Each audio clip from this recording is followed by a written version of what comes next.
Notre 8e intervenant s'étant désisté, nous passons maintenant au 3e intervenant, M. Yves Daou, toujours sur Web Diffusion. Bonsoir, M. Daou. Bonsoir, Monsieur le Président, et à tous. En fait, Madame Barbe, vous m'étonnez toujours dans vos réponses. Vous refusez de signer la requête de M. Moreno pour qu'il enregistre lui-même le conseil à la salle, alors que vous vous dites ouverte. Mais impossible de signer la requête, la pétition, pour le faire, car vous dites que le règlement l'interdit. C'est pourtant le Conseil qui adopte, modifie ou abolit les règlements sous sa juridiction. Qu'attendez-vous pour être à la hauteur de vos prétentions? Ma question, Monsieur le Président, avant tout, je voudrais féliciter Monsieur Harut Chetilian pour l'obtention du prix de l'Union des municipalités du Québec en termes de relève.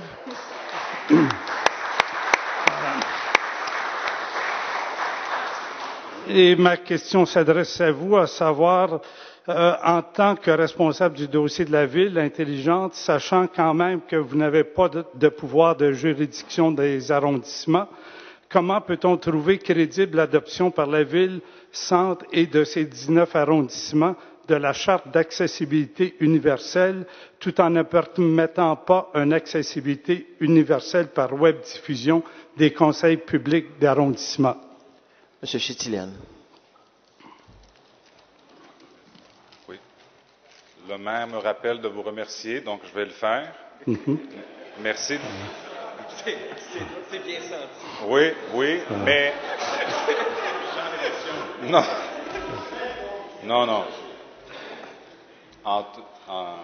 Je suis sérieux, donc je suis extrêmement reconnaissant pour vos belles paroles, surtout pour avoir assisté dans ces 4 années et 6 mois à vos diverses représentations ici au Conseil, particulièrement sur ce sujet qui est très important pour nous, qui est la démocratie municipale. Et quand on parle de démocratie, on parle également de quelle façon la technologie peut être utile pour justement amener plus de transparence. Je pense qu'on est très privilégié, on vit dans des moments extrêmement importants avec l'arrivée de l'administration Coder, où il y a une volonté très claire qui a été exprimée pour faire l'usage des technologies, pour amener beaucoup plus de transparence dans la gestion de l'administration montréalaise. Par contre, la technologie peut aller aussi loin que les humains veulent laisser sa place pour y aller. Donc, en ce sens, on pourrait développer d'autres mécanismes de reddition de comptes à la ville, mais ça incombe aux humains et surtout aux administrations locales de se servir de ces outils-là pour justement redonner de la confiance à leur population, ou si dans le cas où ils ne pensent pas qu'ils ont besoin de ce lien de confiance renforcé, de se priver de ces outils, ultimement. Merci de votre réponse, M. Chetilian.